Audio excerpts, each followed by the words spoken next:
Right, we're now recording, so I'll start the webinar if that's okay. And today's Thrive by Being Unconsciously Competent.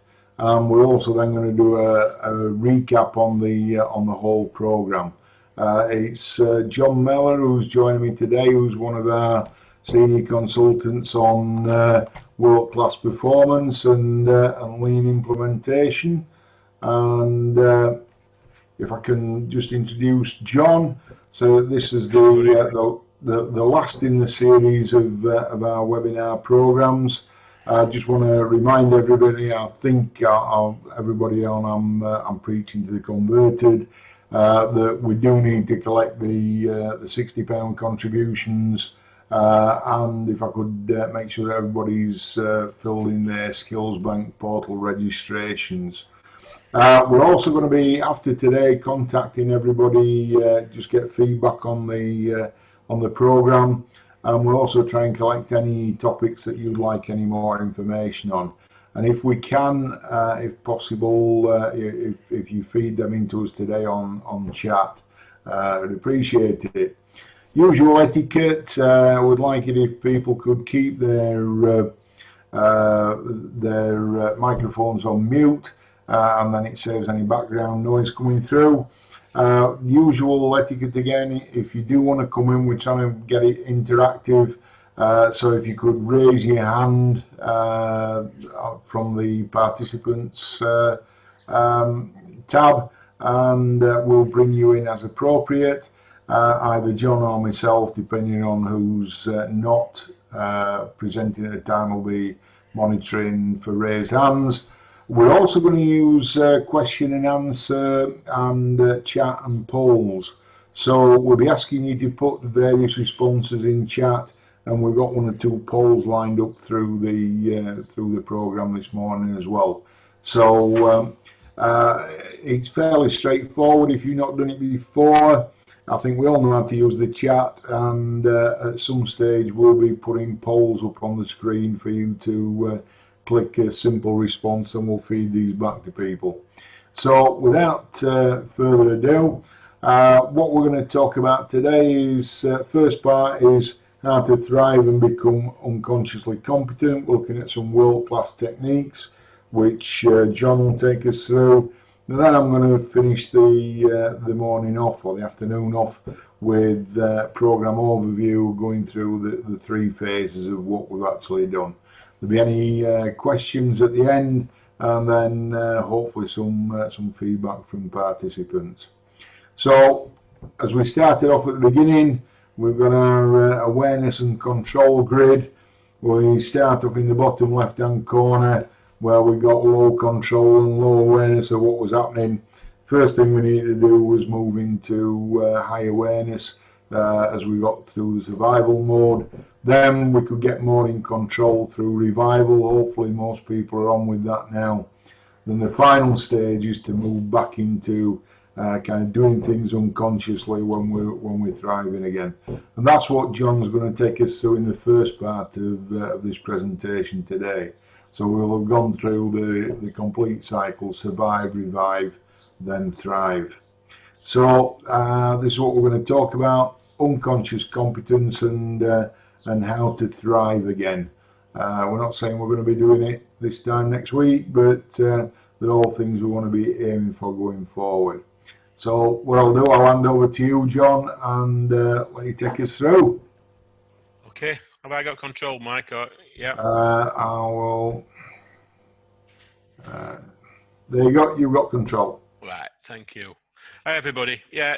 I'm obviously we're in very difficult times at the moment, but we are seeing companies and individuals picking up, starting to see, and maybe there is an opportunity to bounce back. But what we're looking at is leading organisation, whether that be a big or a small organisation or a single person organisation. We've got to lead that change. We've got to lead that way through. And so we've got to look at what we do. Yeah, how we lead our companies, what style we have, what opportunities are there. Yeah. Now, obviously, we're coming out of a difficult time. We've got to recognise we've put changes in place. we've had to put changes in place through necessity. The short-term firefighting things that we've got to put, furloughing people, how we deal with customers, what our customers' expectations are. Now we've had to do those. You've had to do those. You're still doing them. There's more coming. There'll be more coming for the next month, 6 months, 12 months, however long. But some of those things will be for the long-term benefit as well. And it's recognizing those changes. Yeah. So it's understanding how we're leading it and how we're managing it, but it's also companies realizing that they don't always get things right. But the top companies, the ones that really thrive, know where they are, know what they're doing, know where they are on the journey. Yeah. And that's where you can recognize the longer term beneficial changes you put in place that you want to adopt on a permanent basis. So it's important to keep monitoring. Yeah. So we can remove the firefighting activities that we are having to do now, but we can adopt the long-term beneficial processes. Yeah. And we can make those our current best practice that we take forward. Not moving. Oh, okay. So we've got a poll. So can you identify the firefighting activities that you're undertaking, the short-term ones? Yeah. And can you identify the activities you want to take forward into the next long-term new normal? Mike, can you put those up? Yeah. Yeah. I can. I haven't got them. No. John, yeah, I can, but I need to get my mouse back. Can you stop moving your mouse? Yeah. I'm not moving. I'm not touching. Technology. Right. Yeah. Continue. That should have come up now. So. Right. Yeah. So people can actually. So this is the things. Yeah. Can you identify the firefighting activities? Yeah. And have you identified the activities that you've had to put in, but you can see a long-term beneficial to the business? It might be the use of IT. It might be how you communicate with your customers. So we get some results there.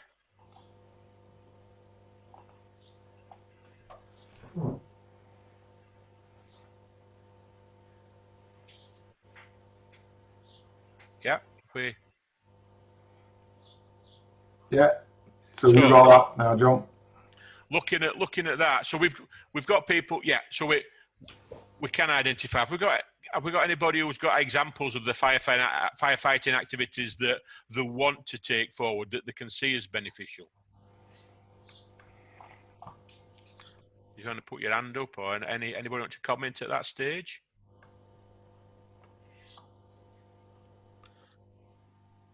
No, can't. Can you see any, Mike? No. If anybody wants to put anything in chat, there's some examples of that. Okay. So if we move on in terms of, so we're doing different things, yeah.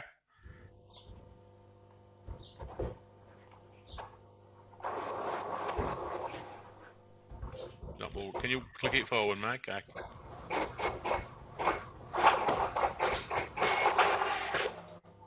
So if we're moving forward, yeah, we've got to give value to the customer, yeah.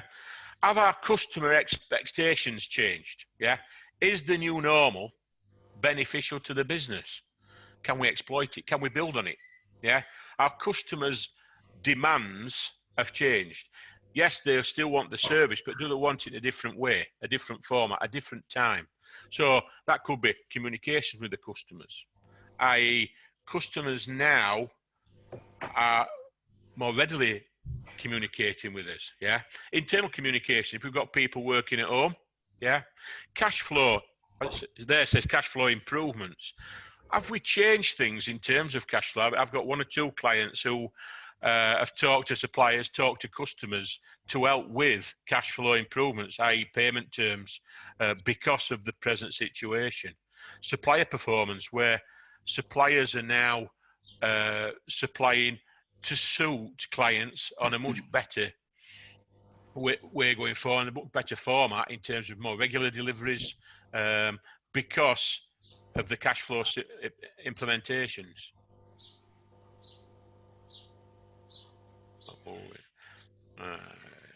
It's very, yeah.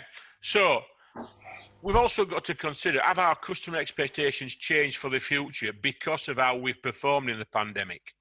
Yeah. So whereas in the past we're offering a service, we're offering a product to customers, has that now changed because of what has been offered, what we have offered customers in these last few months? We've got to consider that. Yeah. And have our customers' expectations changed because of what they're seeing is possible? Other sectors, what we've seen in the food industry, yeah, where we've changed to deliveries, we've changed to click and collect, yeah. Does that mean that our customer expectations, even though we're not in that sector, that their expectation, well, why aren't you offering that kind of service? That would be beneficial for your service to your customers. And have we put in place things that maybe our competitors haven't, yeah, which gives us a lead?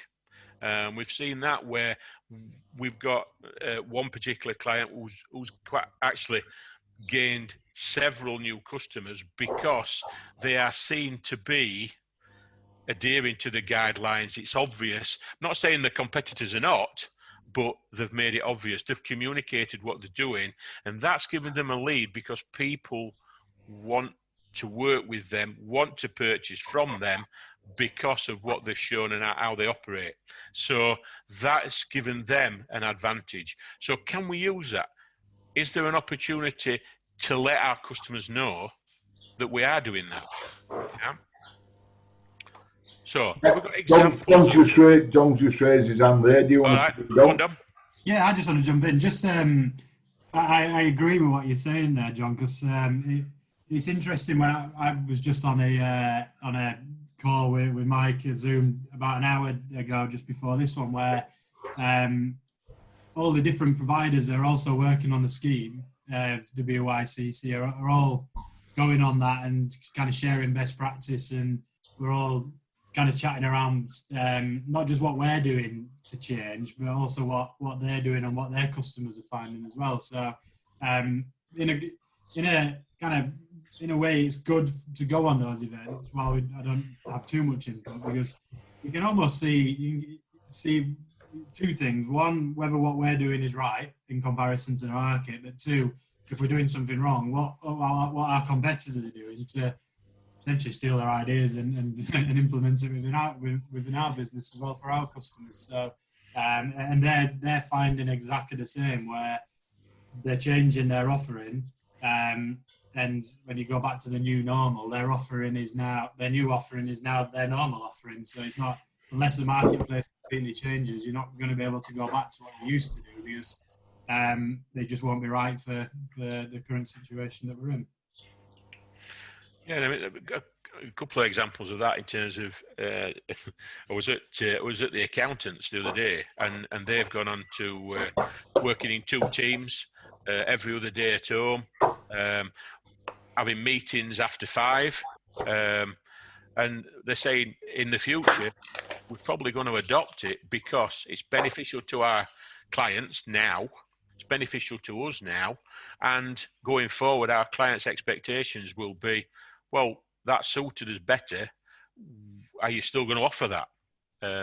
Obviously, we have to watch the working hours, and yeah, but they've put it in place for social distancing. But the benefits it's showing in terms of the efficiency of the workload, the getting things done, the more focused in the office, and they're finding they're more focused with the home working because they're doing different types of work in the office and to what they're doing at home. So, you know, examples where customer expectations are going to change, has changed, and it's for the better, but then the company and the leadership's got to adopt that and see that as an opportunity.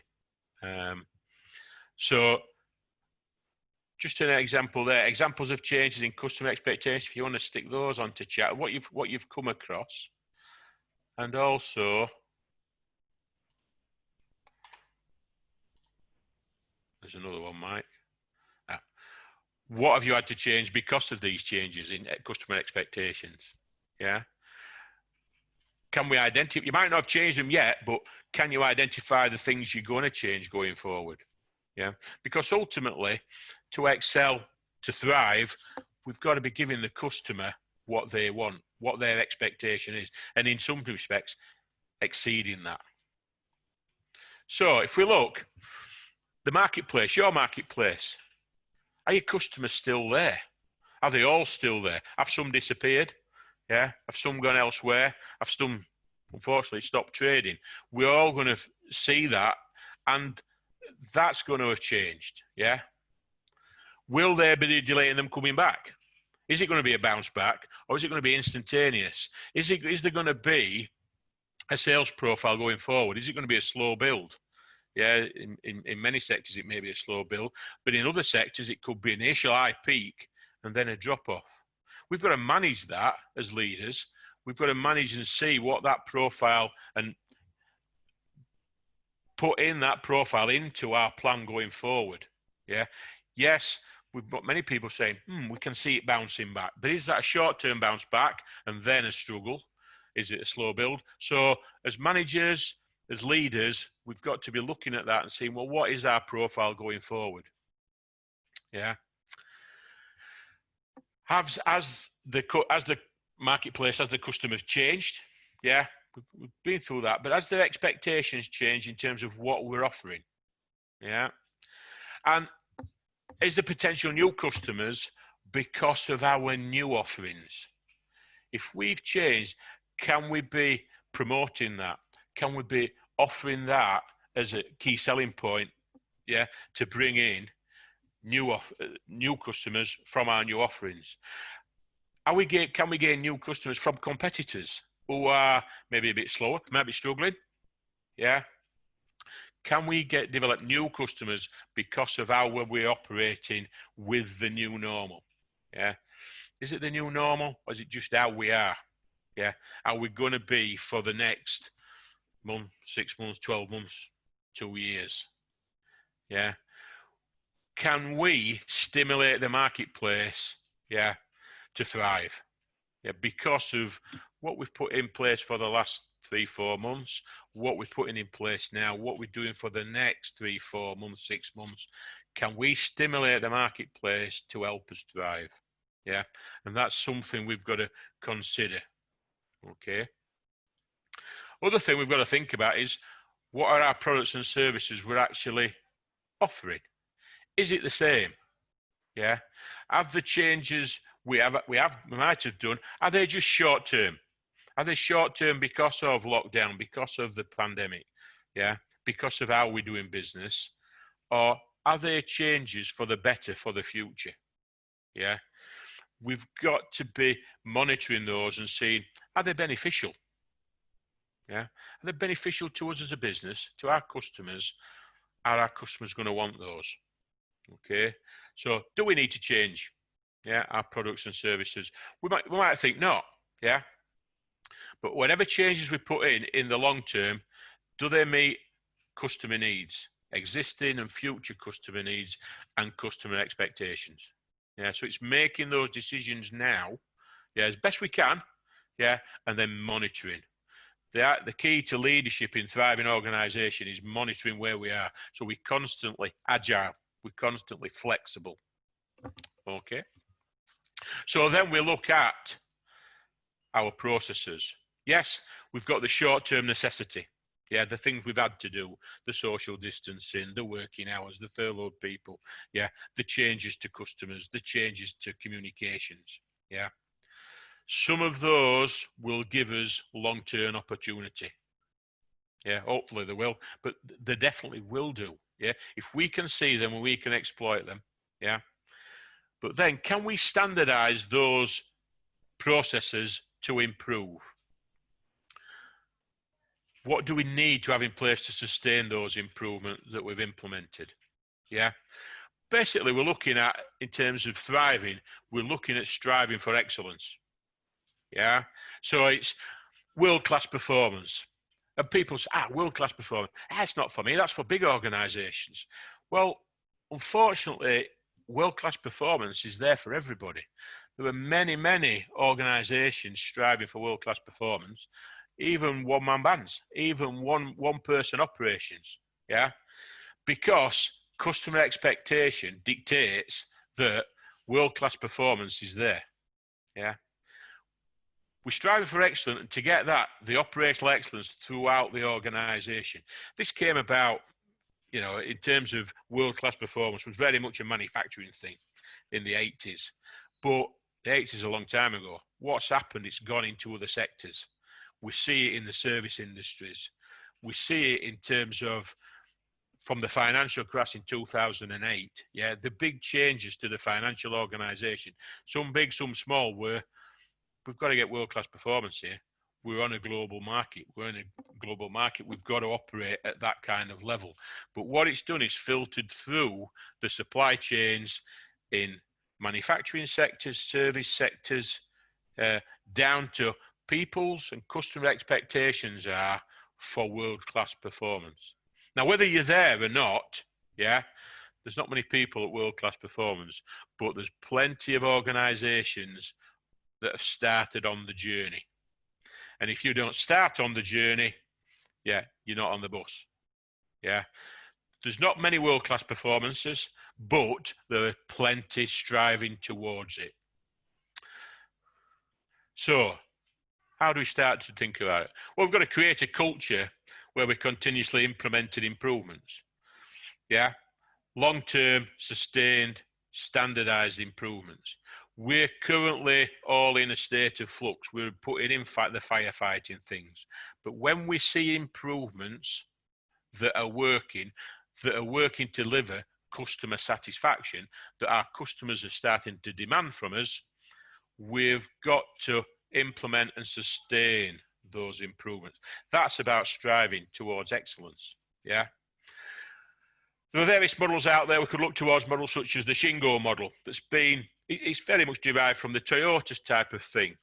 Toyota systems and things that have rolled out of Toyota manufacturing systems. But like I said, it's been taken up through the sectors. It's very much in the service sectors. So if we have a quick look at the Shingo, and I'm not going into any great detail today on the Shingo model, but the Shingo operational excellence looks at an organisation and says, right, we've got systems, we've got processes, we've got tools that help us, yeah?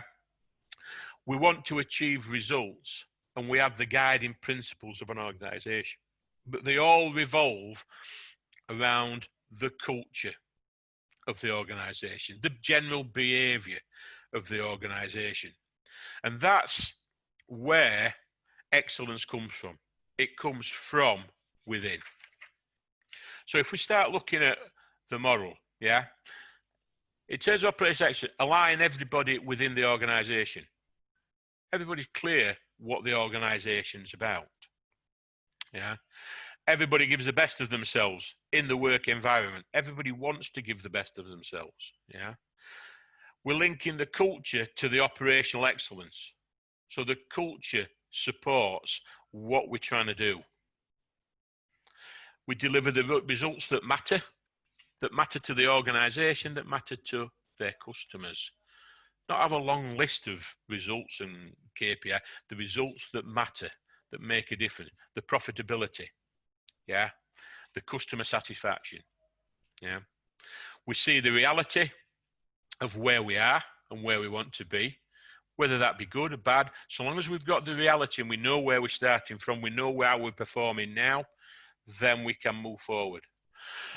Excuse me. It has a global standard, so we can compare. We develop a roadmap for excellence, wherever we're starting from, yeah, be that a crisis. You say, have we been in a crisis? Yes, we have. Well, we're starting from that now. The new normal started in these last 3 months. Yeah, where do we want to be? I know in the past seminars we've looked at, yeah, business planning, yeah, 3 years out and 5 years out, and we've said, well, has that changed? Are we looking at next month? Because if we don't look at next month, forget next year, forget 2 years. So we develop a roadmap for excellence. But if we see these opportunities we can say, well, that's where they fit into that roadmap going forward, to where we want the business to be in a month, 6 months, 12 months, 2 years, 3 years. Yeah. Whereas the business plans have probably come down in timescale because of necessity, which still a roadmap for excellence. If we see opportunities that we can implement and sustain improvements, then we take them on board at this time. Okay. It gives us the inspiration to where we want to be, and we get the recognition for contributing to that excellence. Yeah. That's the basics of the Shingo model. Yeah. If we look at it in terms of people and culture, this is a comment from Doug Connor, CEO Campbell Suits, Avon Products. He's gone on to many things. And his statement is, I strongly believe that you can't win in the marketplace unless you first win in the workplace. If you don't have a winning culture inside, it's hard to compete in a very tough world outside. Yeah. So if we're striving to thrive, we need to have the culture that's going to embed that excellence. Yeah. You might think, oh, we're not there yet. Well, no, nobody's there yet. But we do things right. We do things for the right reasons. Yeah. So having that culture within the organization, even if it's just you as an individual, you approach the business, the work, the customers in the right manner, deliver the right service at the right time, in the right way, the right format, then that will start to thrive the business. Yeah. If we look more closely at the Shingo model, yeah, you've got the structure there where the culture's in the middle. Yeah. We start looking at then in terms of the guiding principles, we think in terms of the categorical principles of the Shingo. Yeah. So we have the guiding principles at the bottom, but then we have the cultural enablers. The people have those. Yeah. The continuous improvement, because we're always striving to improve.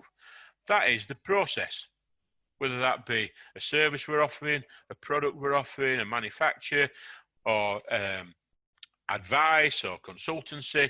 Yeah, we have processes to deliver that. We can improve those processes. If we understand them, we can improve those processes. We then have the purpose. Why are we doing it? Why are we in business? Why are we offering those services? Yeah. And then we have the results, the stakeholders, the customers. Yeah. That deliver that value added, where the purpose is there to deliver that value added. The processes are there to deliver what our customers want, and the people run those processes and deliver. They are all underpinned by the guiding principles. Yeah. Now, Shingo is one of many. Yeah. A lot of organisations have taken on Shingo, some big names. You've got your Shell, your Bentley, your Jaguar Land Rover, yeah, but also smaller organisations. And these are the guiding, I'm going to go through the guiding principles of Shingo, but some of the companies have taken those on and put them in. Some have adapted to suit them. But if we look at those guiding principles, if it comes up, yeah. So the cultural enablers, yeah, lead with humility, respect everybody, every individual within the organisation, yeah. The continuous improvement principles, focus on your processes, embrace scientific thinking. What does that mean? That could be, right, well, what's new? What's new in business? We're doing a webinar today.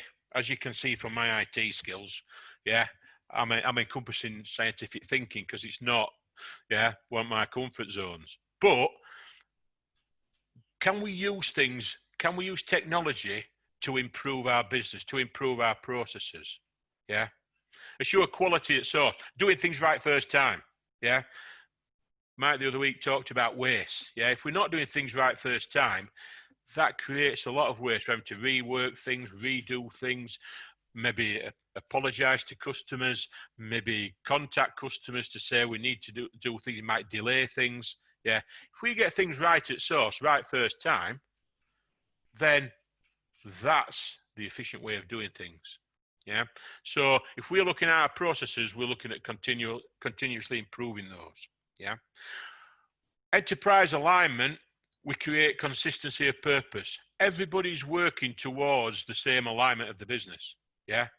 To be the best at what we do, to offer the best service to our customers of what we do, yeah? And think systematically around that purpose, yeah? Been doing a lot of work with Royal Mail recently, and talking to people there in terms of Royal Mail, we get to the point of asking, what is their vision? And their vision is to be the #1 parcel sorting company in Europe, because they're the European Royal Mail now. But the number of people that are in there who don't know that vision, because they're not quite aligned, and that's one of the things we're doing with them in terms of. So when the enterprise is aligned, then any decisions that we make, any opportunities we see, we're saying, right, do we want to adopt that? Do we want to put that in place? Is that something we want to take forward? Well, is it aligned to our purpose? Is it what we're trying to thrive to be the best at what we can be? Is it supporting that? Then we will put it in place. If it's not quite, then there's probably a reason, should we be adopting it? Or is it just something we put in for firefighting for a short-term purpose? And then that all leads to the results, yeah? Creating value for the customer. If we create value for the customer, there's a good chance that customers retain, that customer will come back, that customer will communicate that, yeah, and we're creating value for the customer with the support from the cultural enablers, the continuous improvement, and the enterprise alignment, yeah. Shingo also gave us something called Poka-yoke, yeah, and people, yeah, this is something that maybe people have heard of. It's something that's very much came from manufacturing, but it was error proofing, yeah. So it's used in conjunction with visual management, but it's been adopted across many, many sectors. Yeah, there's many examples of Poka-yoke in the home. The old 13-amp plug, yeah, is a Poka-yoke. You can't put it in the wrong way, yeah. But it's start to thinking about error proofing in your processes, yeah. Can you put things in place, yeah, that stops anybody in your company making mistakes, yeah? So we can utilize it in our process to help strive for operational excellence, i.e. get those things right first time.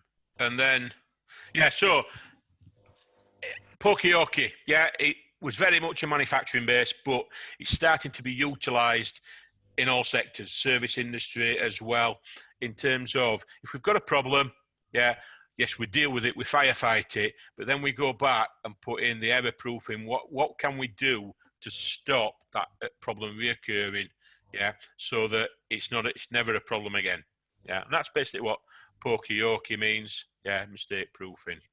Okay, just move on. Next one, Mike. So if we look at excellence in sales and operational planning, yeah, we've got to align our strategy, our strategic plan with day-to-day activity. Yes, that's especially critical now when we are firefighting. Yeah, when we're dealing with lack of cash, lack of people. Yeah, we've not got the right skills in place because we've got people furloughed. We can't. Yeah, we're trying to bring them back. Partly bringing them back. So difficult to align strategy with day-to-day activity. But in terms of excellence, we've got to try and do that. Yeah, it's balancing supply and demand. Yeah, so over a longer term, the closer we get to strategy to day-to-day activity means we're aligning, then we can start to improve, thrive, and excel. Yeah, we balance supply and demand. We can then manage the entire supply chain to the delivery. Yeah. We can optimize the resources, and that obviously enables us then to maximize profit, yeah, which is probably a large reason why we're in business. Which brings us back to lean principles. Bit of a noisy slide here, but if we look at it in terms of 4+1 steps, which is an operational excellence tool, we look at what we do now in terms of inventory optimization, what's our customer service, customer expectations, how do we link the two, yeah, and then we plan the demand, yeah, and then we put our sales and operational planning in place to deliver those 4 steps, yeah. So you tailor each process to support the business. We support that with visual management, if we think about application of visual management and audio signals that provide an immediate understanding of a situation or condition, enabling the work environment to be easily understood and managed by the whole team. Yeah, visual management, just move it on, Mike. Yeah, it clarifies the information, targets and performance. So when we start thinking about the right culture to move towards excellence, towards the business thriving, yeah, we've got all the information there for ourselves as leaders, but for the team around us, yeah. So we can look at where we are, where we want to be, where we are on the journey, and we can put that visually in front of people, and that gives us the basis for improvement. It's the communication tool of where we are, where we want to be, how we're doing, how we're performing, yeah. Using charts, signs, pictures, markers, shadow boards, whatever it is, yeah. If we can start developing the people to understand where we are, where we want to be, then we can start driving the improvement to our processes, to our projects that will drive us towards excellence. Okay. You want to take that one up, Mike? Yeah, we're then moving on to, what's the voice of the customer? And, first off, we ask the question, who is the customer? And the customer is anyone who's got requirements of our process. So it could be people who buy the service or the product, or internal customers and stakeholders, so drawing office, material buyers, quality department, installation department, finance. So they've all got a customer-supplier relationship with each other. So they are internal customers as well as the external customers. But we've also got other people who've got a stake in what we're doing. So it might be external bodies, might be regulators, it might be landlords, it might be banks or whoever. But we're looking at, what is the voice of the customer? So, and that's what we need to listen to in terms of how we're going to satisfy those demands going forward. So the voice of the customer is all of their requirements just stated in its raw form. And what does it tell us? Well, they'll tell us that the certain basics that we've got to do, and if we don't do those basics, and most people, they're unspoken, it's just a given because people just expect them. And if you're not providing those basics, then you're not even going to get onto the starting blocks. There's other things then that are satisfiers, and more is better. So if we do it once, then that's good. If we do it 5 times, that's 5 times better. So that's a standard characteristic. But then there's other things called delighters, and they're the things that the client or customer doesn't expect. So an unexpected feature that impresses a customer, typically unspoken, as they don't know what they're not getting. But when they get it, they're delighted. And there's a guy called Carno who came up with this as a diagram. And so it's a 2x2 grid, typical thing that consultants like all the time. So we've got satisfaction and dissatisfaction as one axis. So at the top we've got some highly delighted, at the bottom we've got highly dissatisfied, and at the left hand side we've got the quality or service is absent, and at the right hand side we've got quality or service of a very high level. And the first bit we look at is the performance element, and as you might suspect, if it's not there, we've got dissatisfaction, and the more of it we do, the more delighted the customer becomes. The next bit is the basics, and if it's not there, then the customer is dissatisfied. If it's there, the customer's not totally satisfied, not delighted, he's just dissatisfied if it isn't there. And then of course we've got the delighters. So if it's not there, they're not dissatisfied. But if it is there, that's where the delight comes in, and that's what sets your business apart from other businesses and your competitors.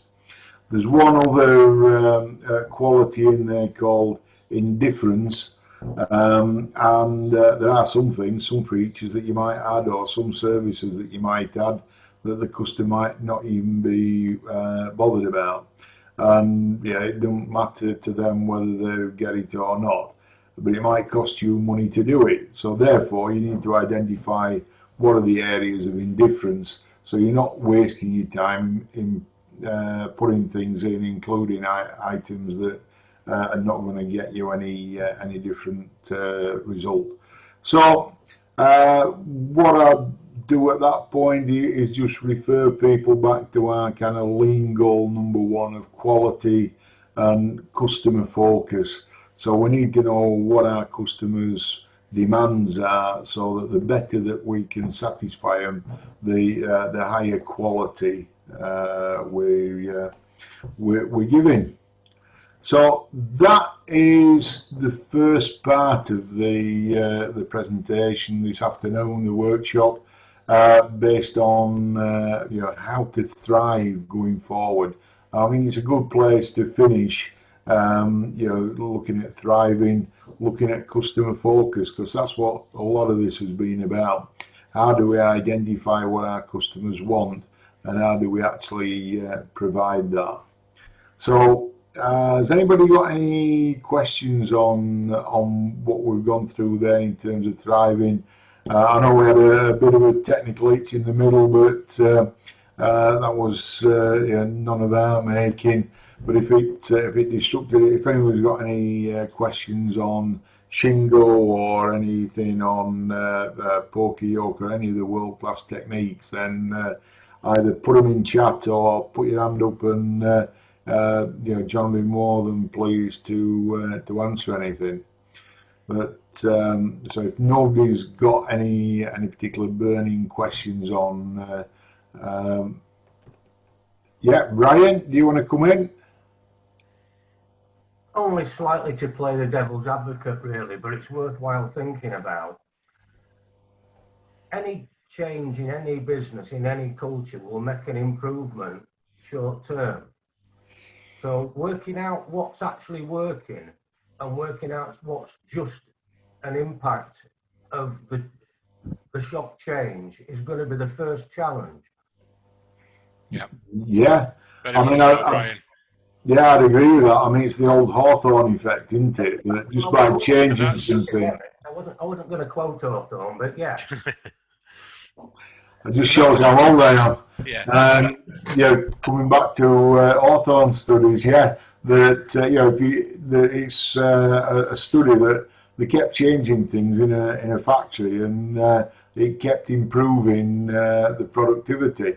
And it was the fact that they were actually changing things that actually got them to improve. One of the changes was to go back to what they were doing before, and it was still better than it was before. So it's just the effect that change has on people, and because you're concentrating on actually changing something, that in itself naturally makes it better. So that is something that can happen, and you've got to be careful that the changes are giving you a real benefit, and that's part of the trick of what you do, to make sure and monitor the long-term effect and not just the short-term effect. It's monitoring so you know where you are and where you're starting that change from, but then it's also a change for the better is only there if it's there for the long term, and it becomes your new standard, your new best practice. Can be very easy to make changes and improve, but then drop back. Yeah, if you're not monitoring, it's not sustained, and any improvement that isn't sustained isn't an improvement. In fact, it can cause more problems. So it's back to monitoring and understanding, and it's not. It's easy to say it now at this point in time, where some of it's not next day. It's not a quick fix.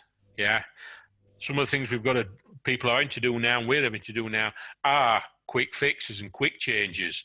But it's important people take the time, see what impact it's had, monitor it, before decisions made to adopt it in the longer term, which is easier said than done, very much so. Yeah. Right, Brian.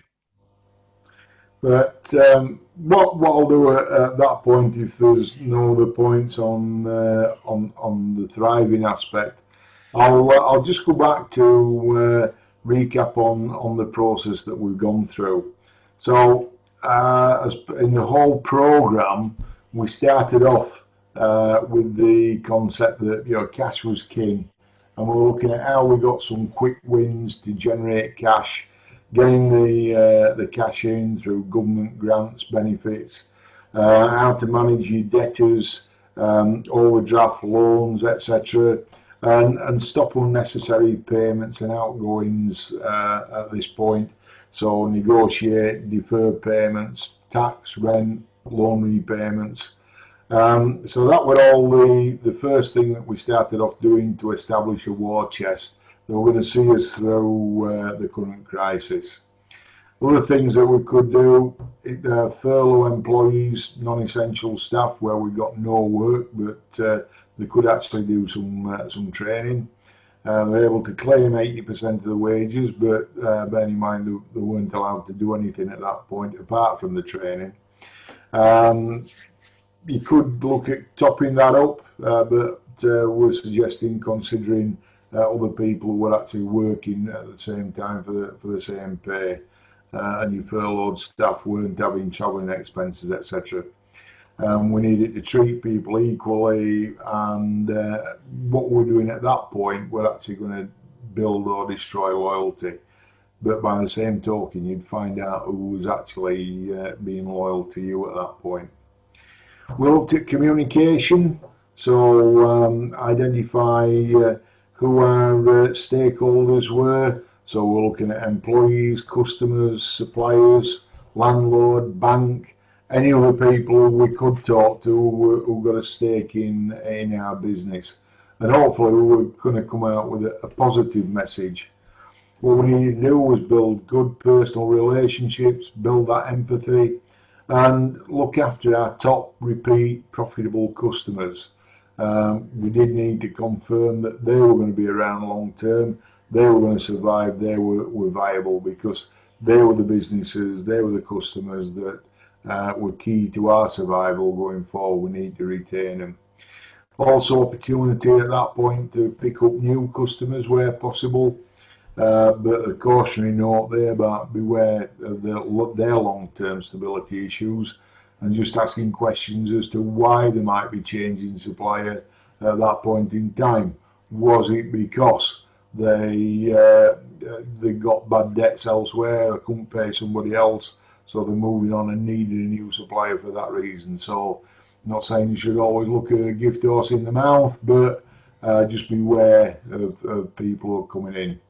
And has been a constant message through this series, we're all going to need to learn new skills and disciplines.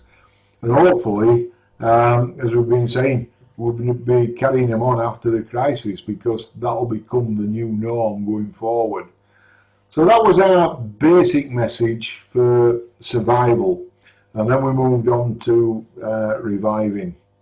And the first thing here, we're returning to work safely. So making sure that everybody was safe when they came back into the workplace. So first thing was, if people can work from home, should continue to work from home. If they've got to come into the workplace, we keep them separate. We can't keep them separate, we put a physical barrier in the way. If we can't put a physical barrier, then we resort to PPE. We also looked at the HR aspects at that point. The duties of the employer. So we've got their legal duties, which we've still got to be cognizant of. The HSE approach was being flexible at this point. So they are looking for reasons for people to get back rather than reasons to stopping people. So they are looking at practicalities, coming up with pragmatic solutions. We do need to cover things like first aid and put our controls in place, We need to make sure we've got proper hygiene in the workplace. But as long as we've got that, then the health and safety executive typically going along with the plans and looking for things that we can do to continue. The other thing to bear in mind at this point is that we have the same duty of care of our employees who are working at home. Might seem a bit counterintuitive, and we're not going to go out and risk assess everybody's home, but we can look at the employee, giving them a self-assessment, risk assessment sheet to risk assess their own home environment at the same point. So we then start looking at a strategy to revive, and in the short term, it's mostly about generating cash. At that point, profit's a bonus. If we're not making a profit, we can still carry on trading as long as we've got cash. If we're making a profit, we can't carry on trading if we haven't got cash. So in the short term, generate cash, and profit's a bonus at that point. And then we establish a new vision, mission, and a long-term aim for the business. And that's an opportunity, as we said at the time, to reevaluate what you want to get out of life. We went through the Alice in Wonderland saying, Lewis Carroll, his words when it was, would you tell me please which way I ought to go from here? It depends where you want to get to. I don't much care where, then it don't matter which way you go. So if you don't care where you want to finish up, don't matter, don't put a plan in place. But if you do, then put a plan in place and you can then see whether you are on it or not. This one's been quoted a number of times through the programme about planning being an unnatural process. It's more fun to do something, and the best thing about not planning is that failure comes as a complete surprise rather than being preceded by a period of worry and depression. And that was Sir John Harvey Jones. So if you put a plan in place, at least you know whether you're on it or not, and if you're not, then you can do something about it, and you know it's not happening. If you've not got that plan, then failure typically comes as a surprise. So we start off with the why we're doing it. We look at where we want to be. We take into account our stakeholders, all our customers, our employees, our bank, our landlords, everybody who's got a stake in our business, and what's everybody wanting to get out of the business. And so we try and look at how we can satisfy everything, everybody going in the same direction, everybody wanting to go the same way. Then going to look at what attitudes towards risk and reward are. So is it a case of we will take a gamble, or are we at a different stage in life or different personality where we want to be very kind of cautious in what we're doing? And of course, what are the money issues and restrictions? We'd all like to think we've got £1 million in the bank and that won't be an issue, but typically it is. So money will restrict our plans going forward. So taking all them things into account, we can come up with our vision, and our vision is, what does good look like in 3 years' time? So if we, from where we are now, all the firefighting, all the issues that we've got, if we could just look at things in 3 years' time and say, what would it be great to be doing in 3 years' time, and what's a realistic plan to get there? But of course, we need to look at where we are now. So what's our turnover, range of products and services, markets, what routes have we got? We need to review our customers, who are good ones, bad ones. What profit do we make on each one? What are the servicing costs? We need to look at our competition and suppliers. And at the end of the day, what profit are we making, and what do we want to make? We need to look at the operations, so our technology, scale, the facilities that we've got, location that we're in. systems that we use, people, skills, leadership capabilities, and all these factors look at where we are now. And we have a number of tools that we use to analyse them. That's McKinsey, Porter, SWOT, and Pestel.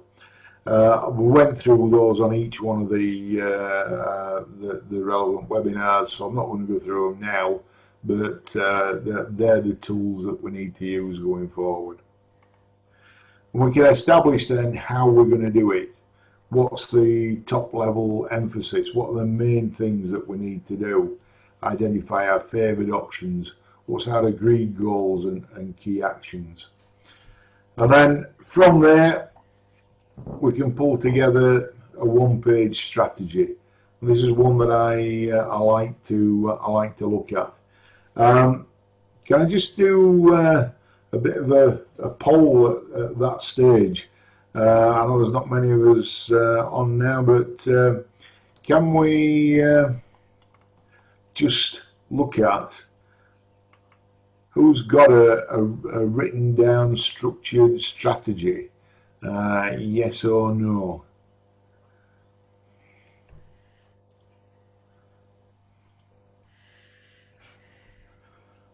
So I'll end polling there and share results. So it's looking good. You should be able to see that yeah, 3-to-1 written down structured strategy. That's what I've got on the screen there is a typical strategy formula that or format that we use. So you're identifying partners at one end and customers at the other, what your value proposition is in the middle, what activities, resources and relationships and channels you need to use, what the revenue streams are and what the cost structures are. And I'd recommend that going forward. So what you've done, you've gone through this strategy formulation process that we covered in the strategy workshop. So starting off with your vision and mission, understand your current state, look at where you are now. Use tools, McKinsey for internal, external appraisals, Porter, gap analysis, which will give you your opportunities and threats in a SWOT analysis, and then look at your strategic alternatives, develop your options, evaluate and come up with some agreed objectives, which is what you might have in that document. But then that's where a lot of people go wrong, because that's where they stop. This is what we want to achieve, but then they don't come up with how we need to achieve it.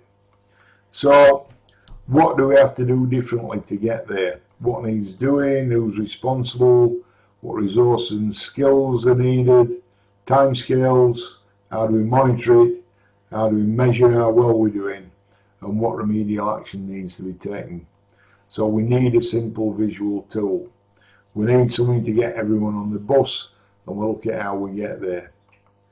We came up with strategic compass, which we went through, which has got the three this year as a base, and then the next 3 years, year 1, year 2, year 3. Radials, which have got your key issues, starting point in the middle, where we want to get to in the outside, what actions we're going to take along the way, and any intermediate targets. From that, you'll identify the vital few things that you as a business need to be doing. What's different from we need to be doing differently from today to achieve what you want to do in 3 years' time. We then came back and said, actually, we looked at why and where we want to be in what our vision for 3 years is. But from where we are now, we actually need to put more effort into looking at what does good look like next year. Because from where we are now, there's a lot of work, a lot of detail to be done, taking us forward. So we can put a strategic compass for the next year. And same thing where we're looking at initial position in the middle, where we want to be in 12 months time, but then break that down to 6 months and 3 months, where we want to get to, actions we're going to take, intermediate targets. And the vital few things that we were looking at there was getting your strategic plan, identifying what the changes in market are, and identifying what your customer expectations are.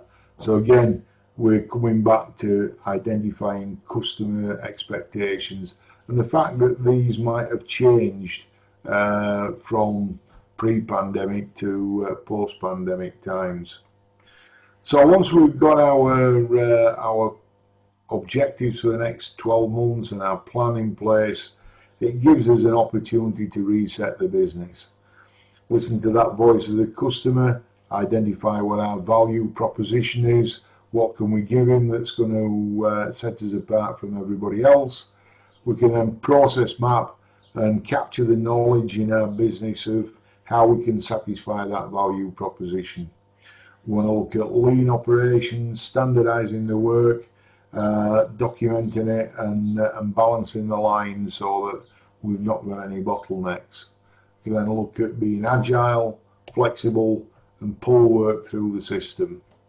Typically that means we're looking at small batch sizes with what we call transactional processing. So in a back office situation, we press a button once and we get all our invoices rather than having to process every individual invoice. So we've got a system that does what we want it to do. Then we look at setup time reductions, which then improve our flexibility. Typically, and it works in back office processes as well, we'd work in U-shaped cells so that we organise our workplace accordingly. And through doing all the above, we improve our productivity and get throughput improvements, which of course will increase our value added per person per hour. So that was our opportunity to reset the business going forward. The next thing we looked at was leadership, setting the tone and making sure that we as leaders are cutting our cloth accordingly, thinking about what we're taking out of the business and making sure that the company's got a good stable base to build on. We looked at gearing ratio, which is the ratio of our own resources to borrowings. If you're very highly geared, if you're very profitable, that can be a very good situation to be in. But typically lower gearing ratio is more stable. So you're not having to satisfy lenders' interest requirements before the profit element that comes to yourselves. So at times of recession and times where of crisis, typically a lower gearing ratio would make a business more stable. And what we're saying is, at this point in time, we want to get the solid foundations in place for your business. Continuing on leadership, at this point we need everybody to be visible, calm, strong, decisive, and identify your loyal and like-minded employees, and you'll take them forward and develop into your new setup. In order to be able to manage effectively and set objectives, these need to be smart, specific, measurable, achievable, realistic and time-bound. So we set a set of smart objectives and then get some management information which actually give us the figures and the working behind those smart objectives. So we're not guessing results, we've actually got some hard facts and figures that we can point to whether people are performing or not. We looked at with CAT our post-COVID HR situation, because there are going to be some changes when we get through all this. There's some companies out there that are not necessarily going to have enough work for everybody for a period of time, and the furlough scheme is only going to be active until October. So what are those businesses going to be doing about it? And what we were advocating was communicating. So again, you can't do too much communicating. We had a section on that, or a whole session on that earlier on in the scheme. So we need to keep communicating. We need to look for innovative solutions. So we'll find that some of our employees and stakeholders might come up with innovative solutions themselves. We need to look at the practicalities of what we can do, and we need to consult. One of the other things that Kat impressed on us was about keeping records and having a system, so that we've got contracts, we've got handbooks, we've got job descriptions, etc. in place. And it then became a lot more effective to build our organisation on top of that. Following the HR, we looked at the sales strategy, and Stuart took us through creating a proactive sales strategy. So we put something in line with our business operation, with our business strategy. So our sales and operations planning that again we've gone through today. So it's all in line. You'd be surprised at the number of companies, the sales strategy and their operations strategy aren't joined up. We need to make sure that everything's joined up behind the general business strategy. And we need to plan our sales growth areas. So what areas do we see the growth in? What areas do we want to concentrate in?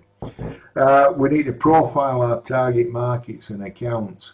Look at what's going to set us aside from the competition in those, and then execute our account strategies. So we set our targets. What accounts do we want to build? What do we want to get out of those accounts? And we go out and we achieve it. We need to set up objective feedback. So again, that comes back to the one of the recent slides about having good management information available. So if we've got SMART objectives, we need to have the information to see whether we're achieving those or not. And that might be on how profitable customers are, how profitable products are, how profitable individual markets are. If we've got that information, if you can measure it, you can manage it. And if we can manage it, we can look at continuously improving it. So that feeds into our business results. So all the information that we're getting, we're looking at what we can do to continuously improve that performance. And then drive accountability. So we'll look at individuals being accountable to deliver certain aspects of your business. So that might be to develop revenue or margin growth in a particular area. So that's what we went through in the revive stage with Kat and with Stuart. We then, as we've started to talk about this morning, looking at thriving. So thrive, we said we were looking at planning for a new paradigm. So things are going to be different to what they were 2 or 3 months ago. And we need to try and identify what that new situation is going to be like and plan for it. There's going to be opportunities to expand. We're going to have competitors, suppliers, customers who might be in difficulty. They might be looking at retirement, might give us opportunities for horizontal or vertical integration. So if we're looking at other people doing the same as us, or competitors, horizontal integration, or if we're looking at taking buying a supplier or buying a customer, vertically integrating. And at this point in time, there are actually plenty of grants and loans about to improve your business. There's also things, if we're looking at innovations, there are grants for COVID innovations. We've been working with clients who've been developing face masks, visors, sanitizers, etc. taking the opportunity to expand their offering, and looking at grants which are available to help them to get set up in these new areas for them. So what we need to do is evaluate where we are and improve, and hopefully if we keep doing the right things, we're actually doing it unconsciously. We don't want to be kind of consciously going through a checklist. We just want to have those that good practice in our brains. Things like that we take into account our on-time in full delivery. How well are we satisfying our customers? How much are we delivering on time for when they want them? What's our operating equipment effectiveness? So how efficiently are we using the equipment that we've got in our process? So they're two main measures that can be used. Also, sales and operations planning. How well integrated is our sales strategy with the rest of the operation? Is sales pulling one way and operations pulling another? We've got a client who, that's a classic case. No names, no package on that one, but we've got an MD who produces and another director who does the selling, and you'd think they've got different businesses from the way they both operate. They'll not really kind of work together as a team. And then if we're looking at what we're providing for our customers, we've got the Carnot principles, so we're looking at what basics do we need to make sure we're doing, and we do that every time, and we make sure that every customer is covered on the basics. But then once we're doing all the basics, what are the delighters that we can put into what we do that are then going to bring in new customers and lock in the ones that we've got and make sure they're not going to go anywhere else? Can we use Kaizen teams to look at continuous improvement in the business? Can we introduce more visual management techniques, more elements of pokey-okey, so that we're not going to make errors? We're going to deliver to customers what they want, and we're not going to do non-value added activities where we're making defects. So we're looking at continuous exercises. A good one to start on is making sure we've got good 5S principles in our operations, so we can sort, set, standardize going forward. But the big one is the last one, which is sustain. And we had one client when I was talking about 5S, and he said 5S, we've actually done 20S. And I said, how do you mean you've done 20S? He says, we've done 4S 5 times. So they never actually got onto the 5th S, which was sustaining all the good work that they'd done. And it was just flavour of the month. So going through a proper 5S exercise will give you a good foundation for going forward on world-class performance. In the longer term, we're all going to change as a result of this crisis, and as we've gone through with John earlier on, we should be embracing that change, not trying to fight against it. And we need to look at the opportunity to establish new ways of working, and we'll retrain employees as necessary, because they will need new skills to deal with the new ways of working. So even if it's new leadership on the shop floor, or more IT skills, or more presentation skills, or whatever it is, I'm sure that employees will need more training, not less, once we get back after this current crisis. So that's been through all of the issues that we've covered in part of this programme. And then just back to where we came in on our survive, revive and thrive theme. We started off in the bottom left hand quadrant with kind of cash is king. So we didn't have much awareness, we didn't have much control, but we could start looking at what cash we got and building up our war chest. We look at what communication we needed to put out, who we needed to talk to. We could then start getting our overall long-term plan in place. We could return to work safely, put again our shorter-term plan in place, and get our opportunity to reset the business. So we're bringing people back into work productively. To do that, we needed to get leadership, smart objectives, and make sure we've got our management information to underpin it all, and we went through that with Stuart. We need to make sure that we've got our post-COVID HR procedures in place.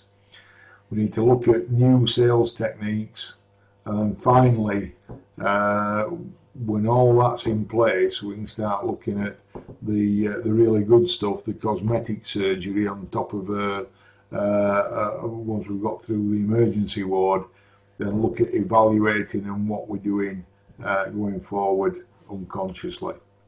So that's what we've gone through in the programme, and what I want to look at now is just whose glass is half empty or whose is half full. So I'm going to put a...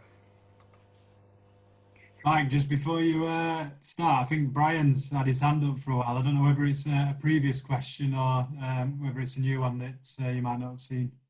Don't worry about it. It's been there for ages. I forgot. Oh, sorry, Brian. I thought we'd answered that. Yeah, but yeah, go on. You'd answered it. I just forgot to take my hand down. I thought that's what it was. Yeah. So what I'll do. I just want to ask now, after all we've gone through, whose glass is half empty and whose is half full?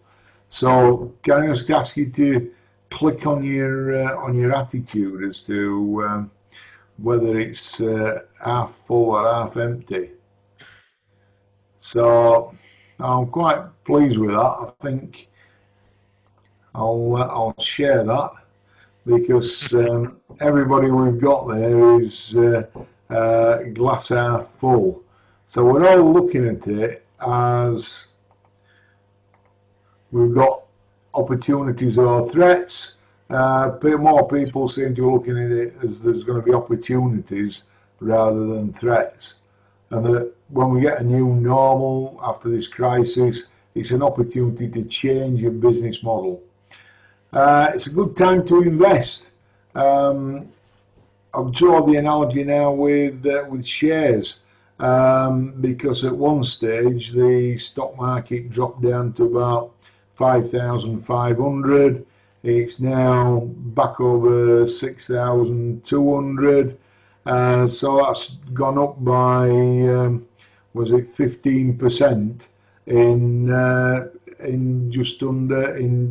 just under 2 months. So that's a hell of a yearly return if you invested at 5,400 on the stock market. You've got a 15% return in terms of 2.5 in terms of 2 months. So by drawing that same analogy, and we're talking about opportunities and people being glass half full. So it's a good time to grow and take out the opposition and take risks. So I just thought I'd use the shares example as an analogy. Help's available. There's more webinar programs planned. If anybody's got any topic suggestions, either put them in chat or on question and answer. We're available for one-to-one chats at any point. So if anybody wants to chat, we'll we'll have a 30-minute free video triage session with people, and we're not, we're not the sort of people who get to 29 minutes 40 seconds and then say, that's it, we're logging off now. So it's just to put some kind of idea as to timescale. But it's an opportunity to discuss individual situations. We're more than happy to do that. We've got experience from the previous crisis in 2008, and we're also got a lot more experience now helping clients through this current crisis. So it might be that we've helped somebody else. If anybody's got any individual problems, we might have helped somebody else on a similar matter, and we might already have the experience of talking somebody through it. Links with Growth Hub, Skills Bank, councils, universities, funding agencies, Barnsley Chamber, and any kind of specialism that any client might want going forward, from strategy through to computer systems. So if there is anything that anybody needs any particular help on going forward, we've got it within the organisation. So one of the things that we are going to do is we are going to get round people and look for feedback. So we're trying to get some support for actually running this again. So not necessarily with the same cohort, but if we've got good feedback from the current cohort, then hopefully that will encourage the Skills Bank to let us do it with another cohort of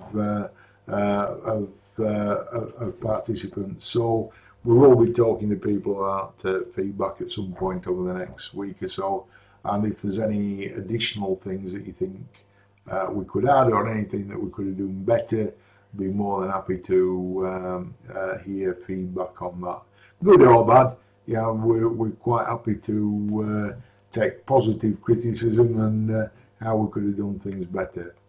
So as a final slide, it's a kind of call to action as a result of this webinar program. What are you going to do now as this webinar stimulated? Where you're going to go to, what things you're going to do. If anybody wants to put anything in chat that they've particularly taken away that they're going to implement, what's been the high point, low point, more than happy to pick that up in chat. Hopefully that will stimulate something, because as a participant and as a deliverer, we hope that you are going to take things away from this. Amanda, are you muted? Yeah, I was going to say there's been a lot of food for thought, I guess. It's come at a really good time for me and our business, and I guess we're in the revive stage at the moment, start of that journey.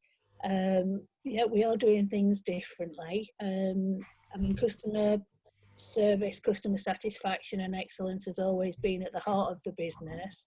And one great change that we've had to think about is how we can sustain that, but doing it safely as well. So that's sort of thinking more about another strategic thing with the safety element in there to keep customers safe and reassure them. So yeah, some good stuff in there. Oh, good. Thanks for that. I'm glad it's been of use, and I'm glad it's been of interest. And thanks in particular to you, Amanda, for your participation through the program. That's been great, and I hope it's been a really good benefit to you. Yeah, I mean, we are always available at any point if you want to give us a shout. Ali, do you want to come in on that? Yeah, I was just going to say thanks again for having me, and thanks for the sort of knowledge you've imparted. It's been obviously some stuff's just stuff that you know, but you forget, if that makes sense. It's not always at the front of your mind, and some of it was totally new to me. It's been stuff that I've had to go away and actually do some proper reading on. So yeah, no, thanks again. It's been great. Well, again, what we're trying to do, it's not rocket science. It's practical stuff that typical SMEs can implement. You know, we're not wanting to talk about things that are going to be beyond the reach of kind of small businesses. But everything we've talked about, hopefully, a decent small business will benefit from implementing. So that's where we've tried to pitch it. And thanks for your participation, Ali, and thanks for all your suggestions along the way. Thanks very much. No, anytime. No problem. So, on the last bit, has anybody got any final questions they'd like to ask now? If not, like I said, we will be getting around to people to talk, to get feedback from them. But we're always available, and if you want to contact either John or myself, our details are on the screen there, and I'm more than happy to have a chat offline with anybody at any point going forward. So thanks for participating. It's been great to deliver it, and hope to see you all at some point in the future with good, thriving businesses. Yep. Thank you. Thanks, Mike. Well, that's the aim. Cheers, mate. Thank you. All right. Cheers, Ali. Thank you. Bye. Cheers.